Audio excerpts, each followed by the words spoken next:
Two. So me and Brooke we're working on the race and gender part of this, the video. So from the 20th century, women have gone through huge changes and advantages. But for example, we can go back from all the way before World War I, where women were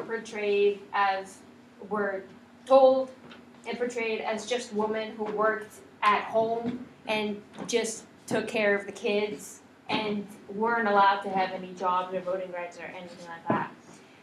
But towards the beginning of World War I, while their husbands were recruited in the war, they went to those jobs for them, like mechanics or any factory workers. Women went there for them while they were at war. So after World War I, more women began to not rebel, but they started to how do I say this? There were a lot more activists after World War I towards women's rights and women's voting rights and the right to bear children. In World War II, like this picture right here, a lot more women were recruited in World War II, but there was still discrimination towards them. They were only recruited as nurses or as caretakers for the soldiers instead of them being soldiers themselves. And then around the 1950s and 60s, women were first recruited in advertisements, but so they were also portrayed as, well, a lot got education in college, but they weren't able to use it. Instead, they advertised women with those knowledges as just trying to be able to use it at home instead of being able to use it in the real world. And there's actually a commercial for that. Yeah. Do you want to do it now? Yeah, Which one? the first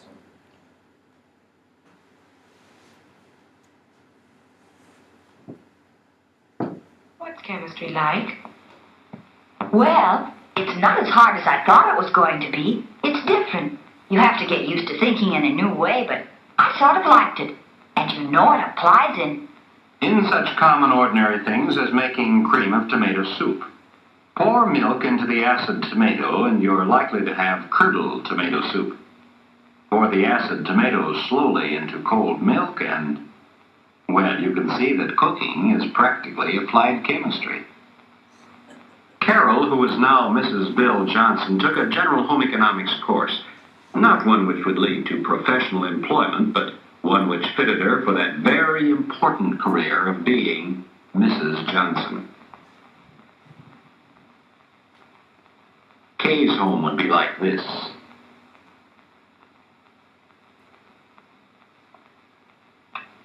There were many times she was glad that her college training had prepared her so well for home life.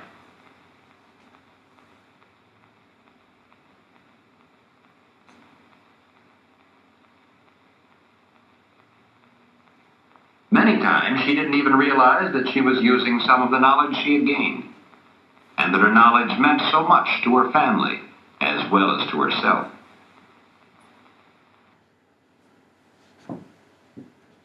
So you can see that even if they did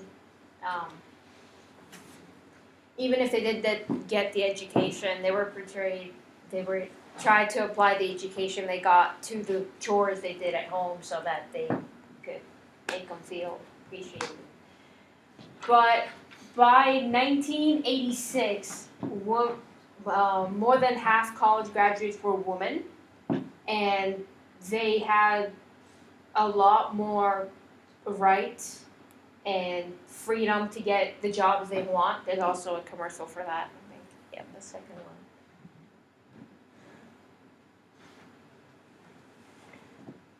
one.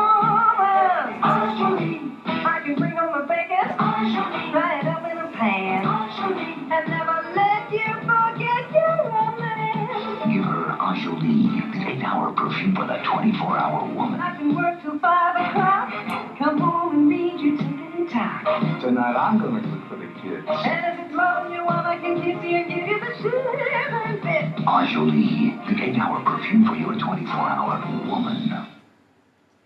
So by then, women were portrayed as women with working jobs just like men, and they're able to do what they prefer with their education. A case in 1931, Haley James was a elementary school teacher, but she was discriminated against when she got married. And they fired her because she got married and she had a job. So like it's important to remember the difference between 1931 and today, where obviously teachers can be married and they can teach. That's good now. So for race, in the beginning of the 20th century, it was like all discrimination. It was like really bad against like African Americans and even people with like different religions too.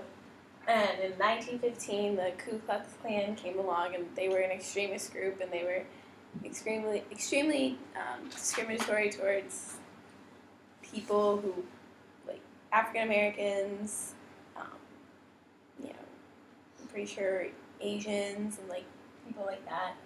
And then in 1941, there was the Double V campaign, and it was a newspaper campaign that was supporting African Americans abroad who were fighting in World War II. And it was also trying to drive desegregation in America.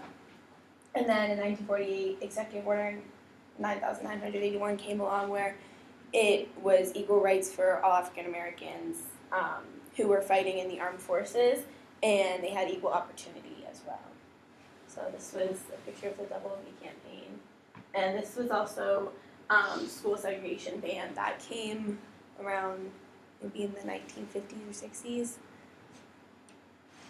60s. So then Martin Luther King Jr., I'm sure most of you guys know who he is. He came along in about 1950s, late 1950s, and he was helped driving like the segregation, like driving the segregation of African Americans out, and he was fighting against that. And he had a speech, "I Have a Dream," in 1963, and that led to the 1964 Civil Rights Act. So it's kind of long, so just bear with me.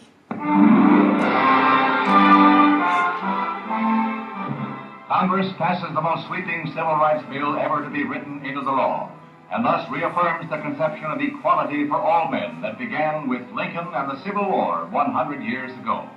The Negro won his freedom then. He wins his dignity now. 5 hours after the House passes the measure, the Civil Rights Act of 1964 is signed at the White House by President Johnson. Before an audience of legislators and civil rights leaders who had labored long and hard for passage of the bill, President Johnson calls for all Americans to back what he calls a turning point in history.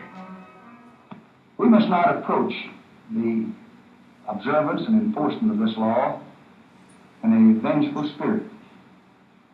Its purpose is not to punish. Its purpose is not to divide, but to end divisions, divisions which have lasted all too long. Its purpose is national, not regional. This Civil Rights Act is a challenge to all of us to go to work in our communities and our states, in our homes and in our hearts, to eliminate the last vestiges of injustice in our beloved country. So, tonight I urge every public official, every religious leader, every business and professional man, every working man, every housewife, I urge every American to join in this effort to bring justice and hope to all our people and to bring peace to our land. There's warm applause from members of both parties as the president sets to work. It is work. He uses nearly 100 pens to affix his signature and date. Souvenirs go to Republican leader Everett Dirksen and Democratic whip Hubert Humphrey. The president seems to have mastered the art of just touching each pen to the paper.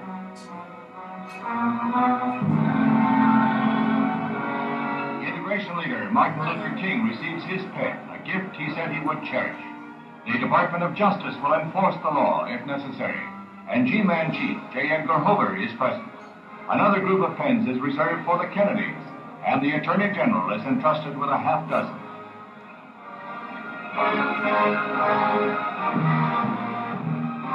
Now, in this summer of 1964, the Civil Rights Bill is the law of the land. In the words of the President, it restricts no one's freedom so long as he respects the rights of others.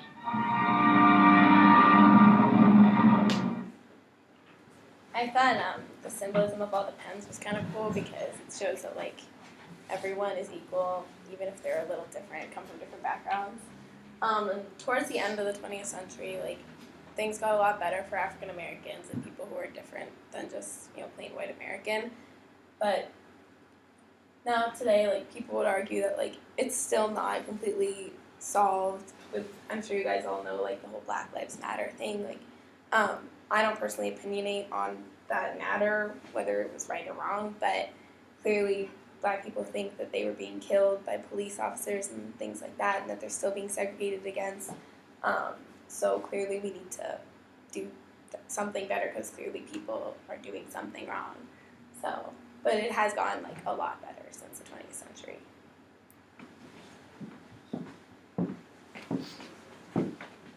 Now, since we're talking about today, one of the examples of the huge advancements in women's roles is Madeleine Albright.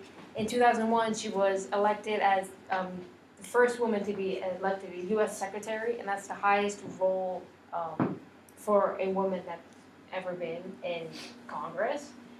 So it's important to remember the difference between what women were told to do and what they were forced to do back in early 20th century, and now we're in early 21st century where women can go as high as being U.S. Secretary.